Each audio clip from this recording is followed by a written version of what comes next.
이걸 해킹했을 때 내 생각을 다 알 수 있는 거 아니냐. 그나마 현실적인 게 USB 딱 꽂으면 머릿속에 들어온다. 가능합니다. 왜? 그리고 일론 머스크도 궁극적인 목표는 뇌를 만드는 겁니다. 재미있는 미래 기술만 골라 알려드리는 테큐레이션, CG의 정용환. 자칫 잘못하면 과학자가 될 뻔한 치즈 신수빈입니다. 테큐레이션 긴 버전 첫 번째 영상으로 뉴럴링크를 준비를 했고요. 한양대학교 임창환 교수님 모시고 얘기해 보겠습니다. 안녕하세요. 뇌공학자 임창환입니다. 근데 뇌공학이라는 게 뭔지 사실 여쭤보고 싶거든요. 보통 우리가 공학이라는 말이 붙어 있는 학문들을 보면 뭔가를 만든다는 의미를 가지고 있잖아요. 뇌공학자들의 궁극적인 목표는 뇌를 만드는 겁니다. 뇌를 새롭게 하나 만드는 게 뇌공학의 목표인 그렇죠. 거예요? 전자두뇌 뭐 이런 걸 만드는 게 뇌공학자들의 꿈이죠. 현실적으로는 일단 뇌를 잘 읽어내서 그러니까 뇌 활동 같은 것들을 잘 관찰할 수 있는 그런 방법을 만들어내고, 그리고 뇌를 모방한 인공지능 개발하는 이런 연구들이 뇌공학의 중요한 주제라고 생각하시면 될 것 같아요. 되게 저희 구독자분들이나 그 인스타그램에 이런 뉴럴링크 관련된 걸 올릴 때 항상 저희가 달리는 댓글이 있어요. 기초적인 임플란트다 막 이렇게 달리는데, 이제 사이버펑크 엣지러너라는 혹시 애니메이션 아시나요? 네. 요즘 사람들은 그걸 또 많이 좋아하더라고요. 네. 그러면 교수님은 이제 그런 애니메이션 중에서 이거는 좀 빨리 실현될 것 같다 같은 작품이 있으신가요? 그러니까 애니메이션하고 그냥 SF 영화하고 다 합쳤을 때 그나마 현실적인 게 매트릭스? 매트릭스? 매트릭스면은 완전 가상 공간에 빠져 있는 것처럼 착각을 하게 되는 거잖아요. 근데 그 정도까지는 아니더라도, 그러니까 제가 왜 매트릭스라고 말씀을 드렸냐면요. 매트릭스는 그냥 생물학적인 뇌가 있고 그 뇌와 컴퓨터를 그냥 연결만 하는데, 물론 이제 매트릭스에서 지식을 주입을 한다거나 뭐 그런 설정들은 아직 먼 미래의 일이긴 하지만, 일단은 인간의 뇌와 컴퓨터를 직접적으로 연결을 한다라는 측면에서는 뭐 가까운 미래에 비슷한 일이 가능하지 않을까. 전 이렇게 SF 영화나 애니메이션으로 션이 너무 좋은 게 뭔가 희망적인 가능성도 느끼면서 또 막연한 두려움도 좀 느끼게 되는 것 같아요. 그래서 저희가 이제 이런 댓글들을 남겨주신 구독자분들이 많아가지고 그 분들이 남겨주신 댓글을 바탕으로 교수님께 질문을 드릴 건데, 그 전에 저희 이번에 뉴럴링크 영상을 제작을 담당해주신 저희 파트장님께서 그 제작 후기를 좀 말씀해 주시고 넘어가 볼게요. 저희가 그 미국에 가서 뉴럴링크 첫 번째 임상시험 환자를 만나고 왔거든요. 그 놀란드 아르보라는 사람인데, 근데 아직은 그분이 그 뉴럴링크로 하실 수 있는 게 커서를 움직이는 것밖에 없긴 하더라고요. 그래서 저희도 그 댓글 반응처럼 좀 궁금해져가지고, 이게 아직 커서밖에 움직일 수 없는 거지 앞으로 뭐 어떤 걸 더 할 수 있는지 이런 거를 좀 얘기를 나눠보고 싶었어요. 저는 그래서 뉴럴링크로 뭐 게임을 하는 장면을 봤을 때 이게 사실 그렇게 대단한 건가라는 생각도 들었거든요. 그냥 블루투스 같기도 하고 그냥 눈 움직임을 쫓아서 하는 게 아닌가 싶은데, 이게 얼마나 좀 대단한 건지. 그 처음에는 보통 이제 마우스 커서를 많이 선택을 해요. 그러니까 움직이면 금방금방 이제 우리가 피드백을 받을 수가 있고 훈련하기가 쉽기 때문에 처음에 마우스 커서를 사용을 하는 거고요. 원래 사람에게 처음으로 이런 시스템을 적용을 한 게 2005년쯤에 이제 적용이 됐었는데요. 꽤 오래됐네요. 오래됐어요. 브레인 게이트라고 하는 회사에서 주도를 했고요. 당시에는 물론 이제 바늘 형태로 생긴 전극을 뇌 표면에 직접 꽂아 넣는 그런 방식이었는데, 당시에도 처음 했던 게 마우스 커서 움직이는 거였어요. 이게 마우스 커서가 상당히 중요한 의미를 가지는 게, 마우스 커서로 움직일 수 있으면요, 이거를 3차원 공간으로 확대를 하면은 로봇팔을 움직이는 게 가능하고요. 전동 휠체어에다가 그 명령을 전달을 하면 휠체어 제어가 가능하겠죠. 그래서 사실상 마우스 커서로 움직일 수 있다는 거는요, 주변에 있는 모든 가전이나 뭐 아니면 로봇이나 이런 것들을 다 컨트롤하는 게 가능해진다는 얘기죠. 물론 이제 그런 똑같은, 그분이 이제 움직이고 했던 똑같은 것들을 아이 트래커로도 구현하는 게 가능하죠. 그런데 요즘에는 그런 얘기 아무도 안 해요. 왜냐면 뇌파로 하는 게 아이 트래커보다 더 빨라졌거든요. 그러니까 예전에는 아이 트래커가 더 좋았는데, 지금은 아이 트래커는 한계가 있고요. 이거는 더 발전해서 아이 트래커보다 한 2배 이상 더 빠른 속도를 지금 기록을 하고 있습니다. 놀란드를 보니까 뭐 아직 커서밖에 못 움직인다고 해도 그 속도가 되게 빠르더라고요. 네. 그래서 저희가 오늘 테스트를 해보려고 뉴럴링크에서 테스트 사이트를 공개했어요. 그래서 오늘 교수님이랑 호스트님 이 놀란드보다 빠른지 안 빠른지를 한번 테스트 해보려고 하거든요. 네네네. 한번 그럼 해볼까요, 지금? 네네네. 저희가 그 게임을 하기 전에 교수님은 평소에 이제 트랙패드가 편하다고 하셨죠? 네. 그럼 저는 이제 평소에 마우스가 편해가지고 저는 마우스로 해보겠습니다. 다들 잘하시는 걸로 하시죠. 오, 시작하셨거든요. 블루 타겟? 손가락이 엄청 빠르신데요? 아이고. 이게 실수를 하네요. 이게 실수하면은 그 BPS가 이게 정보 전달률이라고 하는 건데 그게 정확도하고 관련이 있어서 떨어져요. 제가 2번 틀려서 그래요. 교수님 6.87 bps. 너무 낮아요. 놀란드 최고 값이 9.51이네요. 9.51? 네. 한 번 더 하고 싶네. 여러분도 고정 댓글로 링크 남겨둘 테니까 한번 해보세요. 저 8.34 나왔어요. 우와. 오. 하지만 놀란드의 최고 기록은 9.51이었다. 진짜 빠르네요. 어제 8호 했을 진짜 때. 빠르네요. 그럼 마우스 커서 같은 2D에서 로우 파일 같은 3D로 넘어가는 건데 또 제가 그냥 생각해봤을 때도 되게 어려운 단계를 넘어가야 할 것 같거든요.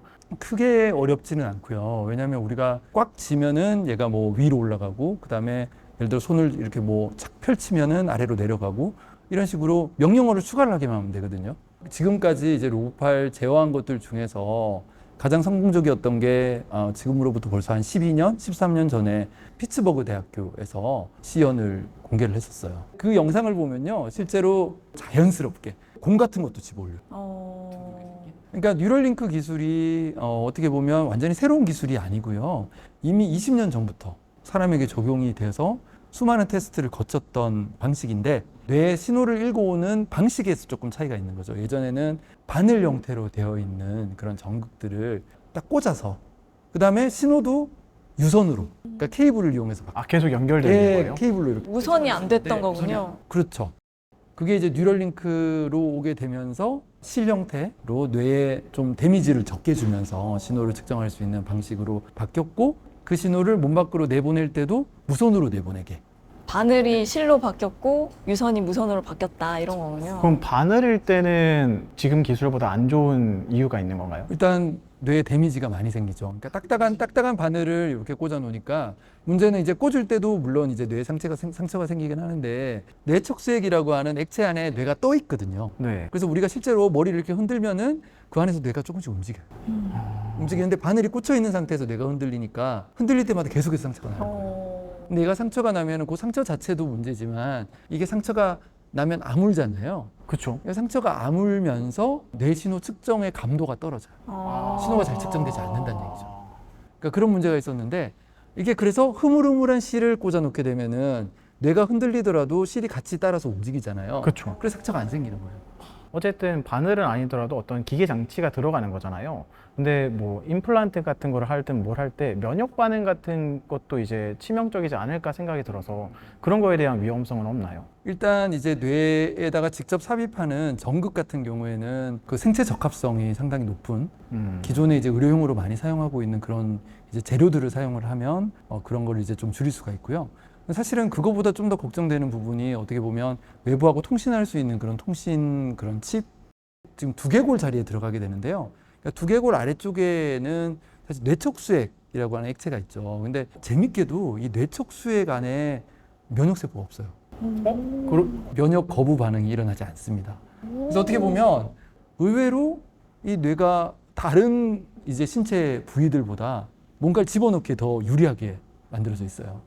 뿐만 아니라 이게 잘 알려져 있는 사실 중에, 그러니까 뇌 자체에는 통각 수용체가 없어요. 그래서 우리가 뭐 뇌수술 같은 것들 할 때 깨어있는 상태에서 수술 많이 하거든요. 그러니까 말을 실제로 막 하면서 수술을 하고. 전신 마취를 하지 않고 그냥. 부분 마취만 하고. 그래서 이 뉴럴링크 수술도요, 부분 마취만 하고 이제 진행하는 게 가능하고요.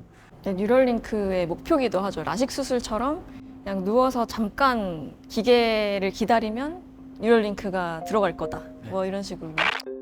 Safe and good enough that you can. It's not like a major operation. It's sort of equivalent to sort of a LASIK type of thing. 그러면 놀란드 아르보시는 뉴럴링크 칩을 또 얼마 있다가 또 교체를 해야 하니까 다시 머리를 까야 하잖아요. 그럼 그거에 대한 안정성도 이제 걱정할 필요는 없는 건가요? 기존에 제가 아까 말씀드렸던 바늘 형태로 돼가지고 꽂아 넣는 방식 있잖아요. 그것도 나중에 수술 다 끝나고 이분들 다 제거하고 그렇게 했었어요. 당시 이제 첫 실험했던 그 환자분 같은 경우에 원래 FDA에서 승인을 내주기로 1년만 넣을 수 있게 승인을 해줬었어요. 그래서 1년 지난 뒤에는 다 제거를 했었어요. 이게 속설에 따르면 뇌세포 재생이 느리다, 성인이 되면. 근데 이걸 제거하고 나서 혹시 그 부위에 뭐 부작용? 재생이 안 된다거나. 그럴 수 있습니다. 있는데 어차피 인간의 하루에 죽어가는 뇌세포의 개수가 수십만 개씩 죽어가거든요. 그래서 몇십 개, 몇백 개 이렇게 죽는 게 그렇게 전혀 걱정할 게 아니네요. 네, 큰 문제가 되지는 않아요. 저희가 술 마시는 게 더 많이 죽죠. 그럴 수도 있습니다. 진짜 그게 더 많이 죽을 것 같은데요. 근데 그럼 결국엔 나중에 뭐 감정이나 뭐 표현이나 그런 좀 추상적인 것도 전달이 가능할까요? 현재 기술로 봤을 때는 감각이라던가 운동에서의 운동 영역에서 나오는 그런 신호들을 해독하는 거는 어느 정도 지금 기술이 올라와 있긴 한데 그거 이상은 아직은 어려워요. 그러니까 뇌에서 발생하는 신호를 우리가 보통 뉴럴 코드라고 부르거든요. 근데 이 뉴럴 코드가 어떤 의미를 가지고 있는지 지금 우리가 알질 못해요. 그러니까 사실 우리가 아직까지 뇌에 대해서 이해하고 있는 부분이 적기 때문이라고 생각하시면 좋을 것 같아요. 근데 그나마 감각이나 운동하고 관련돼서 나오는 그런 뉴럴 코드들은요, 우리가 그 자체만 가지고 해독을 못하지만 걔네들을 어떤 뭐 예를 들어서 딥러닝이라든가 이런 데 집어넣어 가지고 학습시키는 거 정도는 가능하거든요. 언어도 보니까 저희가 한번 다뤘었는데 여기에 입술이랑 맞아요. 혀를 맞아요. 담당하는 운동 피지를 읽으면 맞아요. 그걸 읽어서 아바타가 말을 하긴 하더라고요. 맞아요. I think you are wonderful. 2010년쯤에 가장 먼저 이런 연구 결과가 발표가 됐고요. 머릿속으로 무슨 말을 상상을 할 때 이거를 뇌에서 나오는 신호를 이용해서 분류를 할 수 있다. 이런 연구 결과가 발표가 됐었는데, 근데 그때 그분이 어느 영역을 이제 선택을 했었냐면 그 브로카 영역이라고 해서, 그러니까 언어를 만들어내는 데 사용하는 내 영역인데요. 근데 알고 봤더니 그 신호가 브로카에서 만들어진 신호가 아니고요. 그 옆에 있던 운동피질에서 나왔던 신호가 흘러가가지고 브로카에 있는 전극에서 측정이 된 거였어요. 그래서 그것 때문에 한 5, 6년 늦춰졌죠. 브로카는 이제 하다가 안 되니까 포기하고요. 아예 그냥 대놓고 운동 영역에서 나오는 신호를 이용을 해서 스피치 BCI를 구현을 하려고 사람들이 시도를 그래서 하고 있죠. 가능해진 거군요. 네. 그래서 아직까지는 쉽지가 않은데, 물론 뭐 지금 불가능하다라고 해서 미래에도 불가능할까? 그건 아닌 것 같아요. 그러니까 그만큼 뭐 우리가 뇌에 대해서 알아내는 것도 더 많아질 거고, 뭐 딥러닝이라든가 이런 기술들도 계속해서 발전을 할 테니까 앞으로 뭐 10년, 20년 지나면은 가능해질 수도 있지 않을까라고 기대해 보고 있긴 합니다. 아니 그래서 저희 댓글에서 그 10년, 20년 뒤를 걱정하시는 분들도 많아요. 왜냐하면 뭐 맞아. 생각하는 걸 읽었다. 그러면 이걸 해킹했을 때 뭐 내 생각을 다 알 수 있는 거 아니냐. 그런데 저는 그런 걱정 자체가 별로 무의미하다고 생각을 해요. 왜 그러냐면 왜요? 일단 지금 현재 뉴럴링크 같은 경우에는 정말 이 운동 피질에 있는 작은 영역에서만 신호를 읽어드리고 있거든요. 우리가 진짜 생각을 읽어낸다라고 하려면은 그러면은 아까 말씀드렸던 그런 브로카 영역, 그런 영역에다가 뉴럴링크의 이런 실 형태의 전극을 아주 빽빽하게 이렇게 삽입을 한 다음에, 그런 다음에 읽어내고 해야 될 텐데, 지금 이렇게 손톱만큼 작은 영역에서 읽어내는 것도 다들 이렇게 뭐 위험하다 안 하다 하는데, 그 중요한 언어 영역, 그 브로카 영역에 그 수많은 그런 아주 넓은 영역에다가 수많은 전극을 삽입하는 수술을 왜 받을까요? 저는 아무도 안 받을 것 같은데요. 그러니까 거기 이제 걱정하시는 분들은 그런 수술, 이런 수술이 있는데 받으시겠어요? 라고 하면은 다들 안 받으실 거 아니에요. 어차피 안 받을 거다. 그렇죠. 어차피 안 받을 거죠. 또 기본 가정 자체가 이게 정상인들에게 머리에 이런 거 넣는 걸 허락을 할까? 이런 생각을 해보면요. 환자분들에게 미국 FDA가 임상시험 허가를 내준 거는 뭐냐면, 그러니까 이분들이 이 수술을 통해서 받을 수 있는 이득이 이 수술을 때문에 생겨날 수도 있는 여러 가지 부작용보다 더 크기 때문에 허가를 해준 거거든요. 근데 정상인들은요, 어느 누구도 이 수술을 통해서 얻을 수 있는 이득이 부작용보다 더 큰 경우가 없어요. 그렇기 때문에 절대 허가를 해주지 않겠죠. 그럼 나중에 좀 기술이 많이 발전을 하면은 저희가 이제 뭐 공부할 지식이나 그런 걸 한 번에 그냥 USB 딱 꽂으면 머릿속에 들어온다. 약간 이런 거는 좀 불가능한 상상인 걸까요? 그러니까 뉴럴 코드를 우리가 완벽하게 이해하고 해독할 수 있으면은 정보나 지식을 뉴럴 코드 형태로 바꾼 다음에 뇌에다가 집어넣는 거는 상상해 볼 수 있겠죠. 그런데 뉴럴 코드가 어떤 의미를 가지는지 지금 전혀 모른다니까요. 아, 너무 미지의 영역이다. 네, 너무 복잡해서 이거는 1%는커녕 0.1%도 지금 모르는 상태다. 이런 생각을 하면 제가 좀 나쁜 사람 같은데 운동 피지는 읽기가 되게 쉽다고 하셨잖아요. 네네. 그래서 예를 들어서 뉴럴 코드를 읽는 것도 가능하고 쓰는 것도 가능할 테니까 예를 들어서 놀란드 같은 환자분의 칩에 정보를 주입하는 거예요. 그래서 커서를 움직여서 은행 계좌를 쓰게 하고 뭐 이런 건 가능하지 그치. 않을까.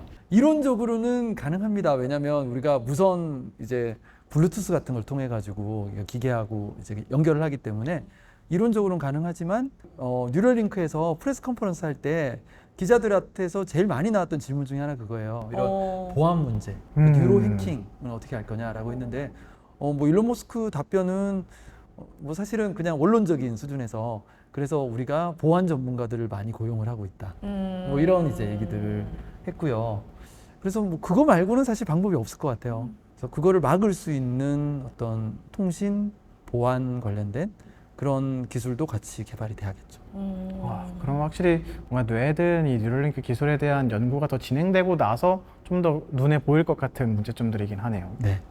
근데 이게 뉴럴링크나 싱크론 같은 기업들을 보면서 국내에는 이런 게 잘 없는 것 같아서 궁금하더라고요. 특히 뭐 비침습은 많은데 침습형 칩을 개발하는 곳이 없다 이런 생각이 들었는데 어떤가요? 사실은 이 기술이 오랜 역사를 가지고 있는 기술이다 보니까 국내에도 관련 기술을 가지신 분들이 많이 계세요. 침습도요? 네. 근데 문제는 이거를 통합할 수 있는 구심점이 없었다. 그러니까, 구심점이라고 그렇죠. 하면 예를 들면 뉴럴링크죠. 그러니까 뉴럴링크 막대한 돈을 투자를 해서 아. 그런 사람들을 다 끌어모았잖아요. 끌어모아서 이제 이런 과업을 딱 줬는데, 그러니까 국내에서는 아직 그런 시도가 없었던 것 뿐이지, 국내에서도 요소 기술만 본다면은 충분히 뉴럴링크에 대항할 수 있는 기술을 만들 수 있는 능력이 있다라고 저는 생각을 하고 있고요. 그래서 저희가 이제 몇 분 뜻을 모아서 교수님이 하실 건가요? 직접 네, 하시는 저를 건가요? 포함해서 뭐 제가 이제 CEO를 하지는 않을 거고요. 좀 이제 창립 멤버로 해서 우리나라에서도 뉴럴링크 대항마를 이제 만드는 걸 지금 목표로 열심히. 깃발을 흔드시는 분이 교수님이셨군요. 그래서 뭐 깃발을 흔드는 사람 중에 한 명으로 일을 한번 꾸며 보려고 지금 하고 있습니다. 오늘 이제 테큐레이션 첫 번째 주제로 뉴럴링크, BCI 기술에 대해서 얘기를 나눠봤는데요. 마지막으로 이제 교수님께서 앞으로의 뉴럴링크, 앞으로의 BCI에 대해서 마지막으로 얘기를 해주시면 좋을 것 같아요. 그러니까 좀 막연한 두려움을 안 가지셨으면 좋겠어요. 이 분야에 대해서.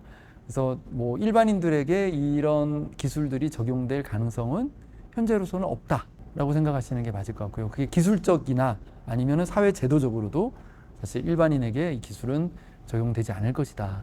그 SF에서 그런 암울한 미래들이 많이 그려지기도 하고 하다 보니 여러 가지 걱정들을 많이 하시는 것 같은데, 저는 충분히 인간이 그런 오용되거나 악용되는 것들을 컨트롤할 수 있을 것이다 라고 저는 믿고 있고요. 그리고 이 분야에 좀 관심을 많이 가지신 분들은 관련돼 있는 뭐 예를 들면 제 책이라던가 이런 것들을 구해서 많이 봐주시면 좋지 않을까라고. 책 제목이 생각합니다. 책 제목이 뉴럴링크입니다. 그 뉴럴링크인가요? 뉴럴 띄우고 링크입니다. 뉴런을 뉴럴링크는- 연결한다. 네, 뉴럴링크는 사실 L을 이렇게 공유를 하고 있거든요. 근데 저희는 이제 뉴럴 뉴럴링크. 두 개의 단어. 아. 하나의 회사 이름은 아닙니다. 그러면 파트장님도 이제 마지막으로 다들 엄청 걱정하고 있는데 저는 이제 이게 충분히 가능해질 것이고, 사실 뭐 생각이나 감정 어렵다고 하셨지만 나중에는 충분히 가능해질 수도 있다 이렇게 생각하는 편이라서 오히려 오늘 말씀을 듣고 제가 생각하는 것보다 훨씬 더 먼 미래일 수도 있겠다 뭐 이런 생각을 좀 했습니다. 저도 좀 파트장님이랑 비슷하게 생각을 했던 게, 제가 이제 팀에서 대표적으로 좀 무섭다고 생각을 했던 케이스예요. 근데 또 막상 교수님 말씀을 들어보니까 이 기술이 적용됐을 때 수혜를 받는 분들이 정말 많겠다라는 생각이 좀 드는 것 같아요. 저로 좀 긍정적으로 저희가 생각이 중간점을 바뀔 것 같고요. 찾았네요. 그런 것 같아요.